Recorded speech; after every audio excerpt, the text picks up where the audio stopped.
I just got a question, actually from a colleague.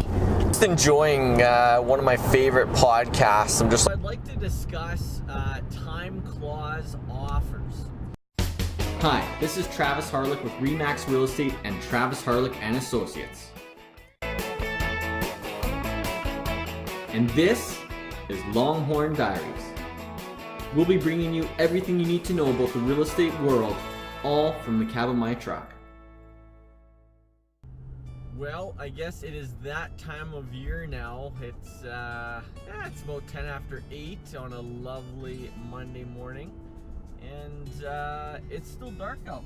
And this is a little bit different. It's going to be definitely this adjustment here that happens twice a year.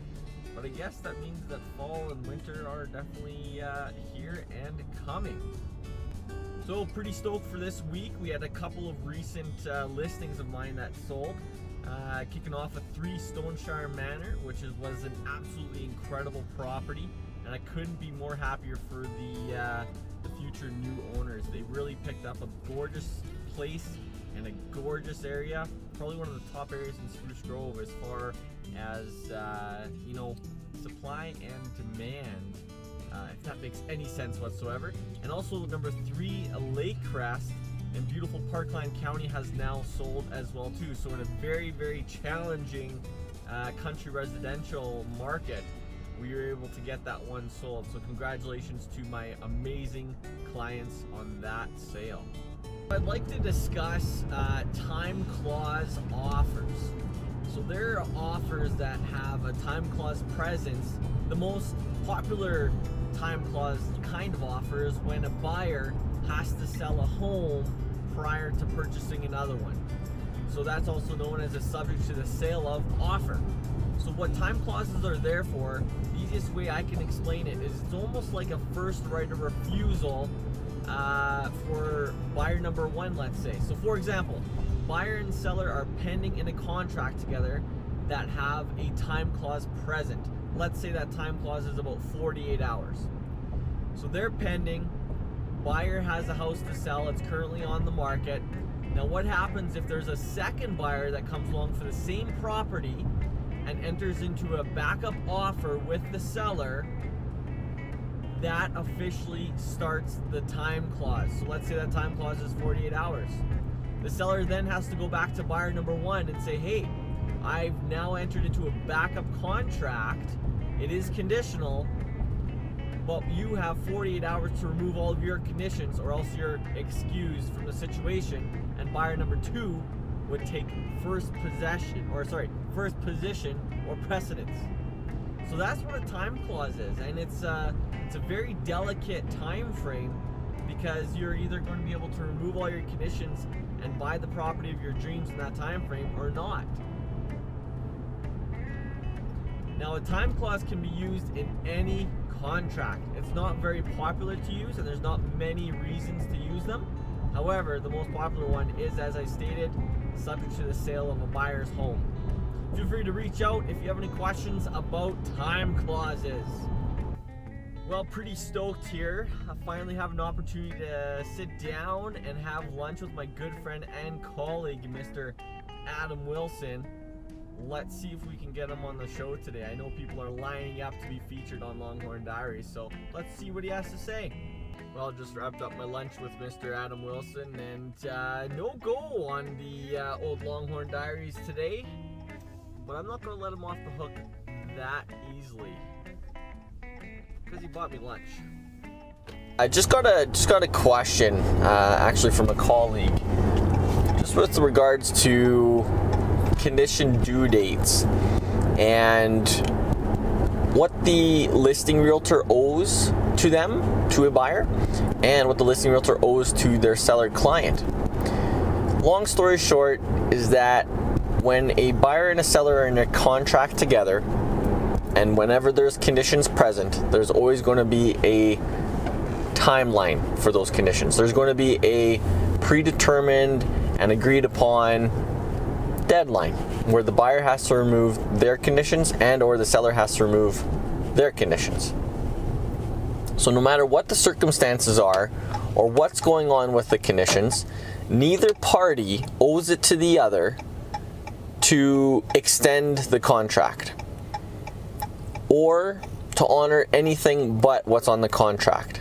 So for example, if the financing condition is taking its sweet time and the bank says, well, Mr. and Mrs. Buyer, we have to get an extension done, that puts the contract in jeopardy, because the moment that the buyer asks a seller to extend a contract, there's no guarantee that the seller is going to agree to it.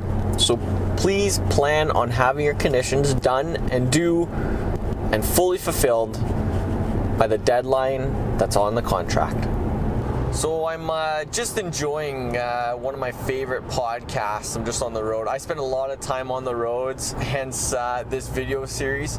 But I've also like to think I've turned my truck into kind of an automobile university. There's not too much value in listening to pointless news on the radio. If anything, you gotta listen to your favorite songs and rock out continuously. But I like to listen to a lot of podcasts. And today I'm listening to one that has to do with goal setting. And goal setting is all and fine and dandy, and it's super important to do. Whether those are business goals or personal goals. I have a business plan, I have a personal goal plan every single year that I sit down and work out and continually revise.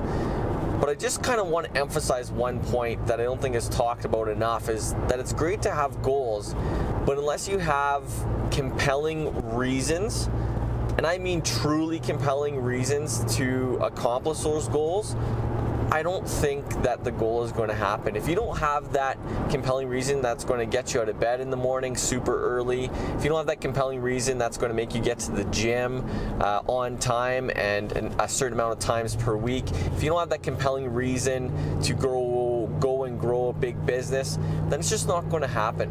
I think a lot of people make those goals, but they don't know their exact why or reason as to why they want to accomplish it, and sacrifice the things that you're going to do in order to make those goals happen. So beside your goal, what I can recommend and suggest is that beside your goal, because I'm assuming that you've written it down, if you're any kind of serious, I know you're going to write down your goal. Have your goal written down, and then beside it, have your compelling reason as to why. Whether it's for somebody else, whether it's for your family, whether it's financial or personal or spiritual or health, write that compelling reason down. And then of course beside that, have your due date of when you're going to accomplish it by.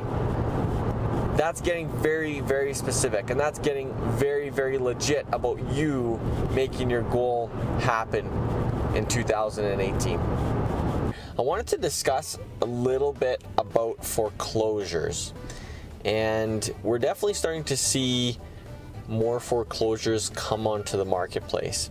So foreclosures can be owned a few ways.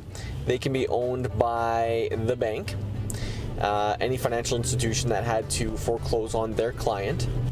They can be owned by the Court of Queen's Bench.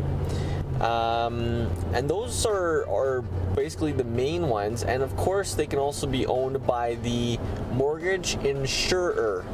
So for example, Genworth or the Canadian Mortgage Housing Corporation, CMHC, which is more popularly known, they might own the foreclosure as well too. So whether it's the bank or whether it's the insurer or whether it's the court, all of them are dealt with a little bit differently. And what happens, the common denominator with all of them is that they're simply sold as is, where is. So what that means is that there is no warranties, no representations about the land, about the property, about the buildings that are on it. The buyer basically assumes absolutely all risk and reward, potential reward, with the property when they purchase it. So for example, when you purchase a home from a builder, or it's new construction, or a regular resale home where it's owned by people per se, there's always going to be some form of representations and warranties. There's a clear section stated out in our purchase contracts of what those warranties and representations are. For example, providing a real property report with municipal compliance stating that the buildings are where they're supposed to be.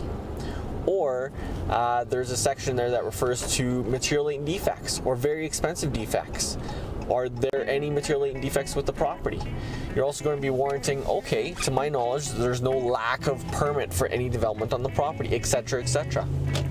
So with foreclosures, sometimes they are priced at a heavy discount, and a heavy discount is great for a buyer. However, they're definitely assuming some kind of risk, and the element of that risk is sometimes big and is sometimes small. Other times I see foreclosures that are, let's say, maybe a little bit newer build, they're in good shape, it's vacant, the risk overall seems to be a little bit less, and sometimes those are those are priced very close to market value. So therefore, it's not that big of a score, it's basically just paying market value for a property, which there's nothing wrong with. So of course, if you have any questions about foreclosures, feel free to reach out.